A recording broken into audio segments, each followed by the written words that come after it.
নিজেদের আত্মরক্ষার জন্য ইরান প্রতিনিয়ত তাদের সামরিক শক্তি বাড়াতে কাজ করে যাচ্ছে। ইরানের বিজ্ঞানীরা নতুন নতুন প্রযুক্তি নিয়ে দিনরাত গবেষণা করছে। ইরান বানিয়েছে শাহিদ-136 আধুনিক যুদ্ধক্ষেত্রের ভয়ঙ্কর কামিকাজে ড্রোন, যে ড্রোন যুদ্ধের গতিপথ বদলে দিতে পারে যে কোনো সময়। তাই আতঙ্কে আছে ডোনাল্ড ট্রাম্প। ইরানের তৈরি এই ড্রোনকে রাশিয়া জেরানিয়াম 2 নামেও ডাকে। কিন্তু কেন এই ড্রোন এত আলোচিত? রাশিয়ার ক্যালিবার ক্রুজ ক্ষেপণাস্ত্রের দাম $10 লক্ষ আর আমেরিকার টমাহক ক্ষেপণাস্ত্রের দাম প্রায় 20 লক্ষ। অথচ শাহেদ-136 এর দাম মাত্র $10,000। দাম কম হলেই কি এটি কম শক্তিশালী? না। যখন একসঙ্গে একাধিক ড্রোন আকাশে ওঠে তখন এটি রীতিমতো আধুনিক যুদ্ধক্ষেত্রের দুঃস্বপ্ন হয়ে দাঁড়ায়। কিভাবে কাজ করে এই ড্রোন? এর গোপন শক্তিই বাকি। এটি এমন এক ধরনের ড্রোন যা শত্রুর লুকানো লক্ষ্য বস্তু খুঁজে বের করে নিজেকে বিস্ফোরিত করে। অর্থাৎ এটি এক প্রকার আত্মঘাতী ড্রোন। এর বিশেষত্ব হলো এটি শত্রুর লক্ষ্য বস্তুর কাছে গিয়ে আঘাত হানে, যেখানে সাধারণ ড্রোন পৌঁছাতে পারে না।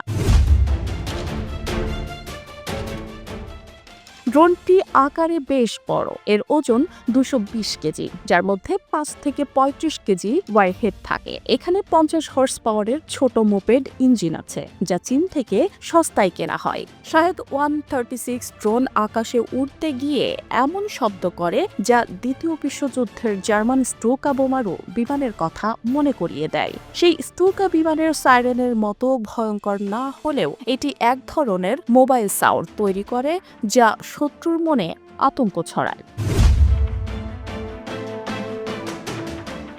এই ড্রোন কিভাবে কাজ করে? শাহেদ-136 সাধারণ কার্গো ট্রাকে বহন করা হয়। প্রতিটি ট্রাকে থাকে 5টি ড্রোন। দেখলে বোঝাই যাবে না এর ভেতরে কতটা ধ্বংসাত্মক অস্ত্র লুকিয়ে আছে। এই ড্রোন রাশিয়ার জিপিএস সিস্টেম গ্লোনাস ব্যবহার করে।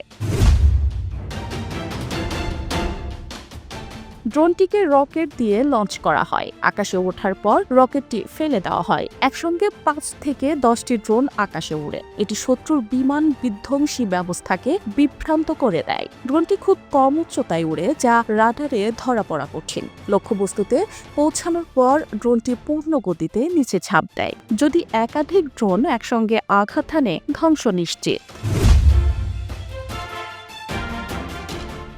যুদ্ধক্ষেত্রে প্রযুক্তি প্রতিনিয়ত বদলাচ্ছে। শাহেদ-136 কম দাম, সহজ কার্যপ্রণালী এবং ঝাঁক কৌশলের মাধ্যমে আধুনিক যুদ্ধে এক নতুন অধ্যায় তৈরি করেছে। এর বিরুদ্ধে প্রতিরোধের পদ্ধতি এখনও ব্যয়বহুল।